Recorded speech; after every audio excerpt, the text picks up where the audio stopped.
यही तो हैरानगी की बात है कि अगर टॉक्स फिक्स थी 6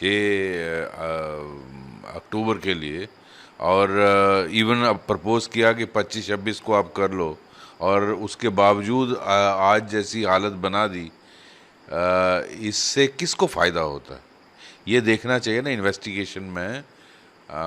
मैं अपने ट्वीट में भी कहा है कि इसके लिए कौन जिम्मेदार है, उसका असली इसको ट्रिगर कराने वाला कौन है।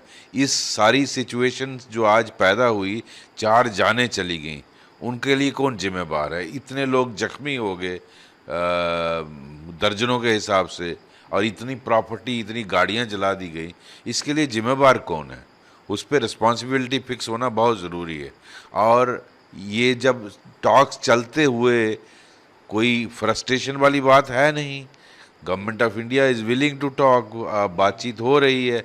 इवन 25-26 मीन्स कल है, जब 25, आज 24 है। आज वायलेंस करने का आपने तो जवाब नहीं दिया उसका।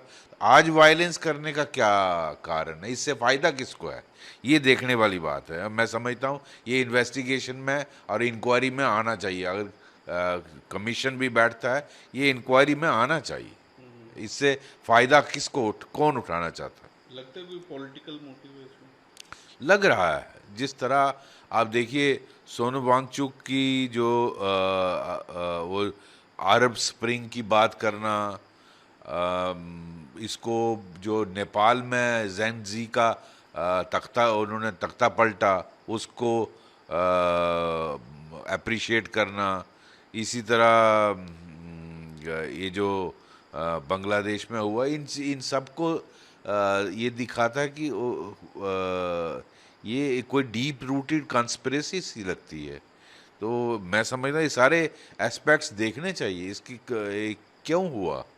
आफ्टर ऑल इसके लिए कोई जिम्मेदार फिक्स होना चाहिए, और जो लोग जिम्मेदार हैं उनके खिलाफ सख्त कानूनी कार्रवाई होनी, उनको पब्लिक सेफ्टी एक्ट में अंदर डालिए और उनको चार्ज करिए फॉर इंस्टिगेटिंग वायलेंस।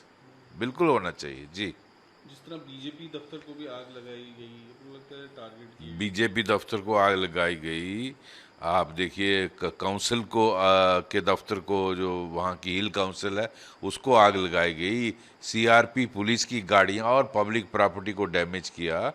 ये सोची समझी साजिश लगती है। और इसमें कांग्रेस पार्टी ने जिस तरह से स्टोन पेल्टिंग को वो किया है, और वो समर्थन, और जिस तरह से बंद काल के लिए वो बोल रहे हैं, तो मुझे लगता है इसमें कोई आप पॉजिटिव रोल तो प्ले नहीं कर रहे हो।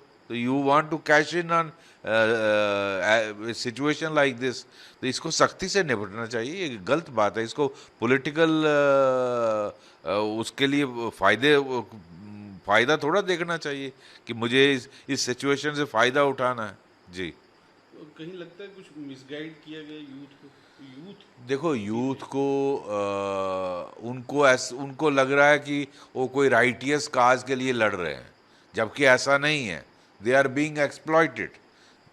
ठीक है, मैं समझता हूँ यूथ के मुद्दे हैं, अनएम्प्लॉयमेंट मुद्दा है, यूथ को बहुत सारी चीज़ें हैं, लेकिन वो चीज़ें गवर्नमेंट के नोटिस में लाई जा सकती हैं। आपके इलेक्टेड रिप्रेजेंटेटिव हैं, आपकी बातचीत जब होती है गवर्नमेंट ऑफ इंडिया से, ये बताइए कि सर ये मुद्दे हैं, हमारे हमारे यहाँ अनएम्प्लॉयमेंट के इश्यूज हैं, इसके लिए कैसे। ये सारे देश की प्रॉब्लम, सिर्फ लद्दाख की प्रॉब्लम नहीं है।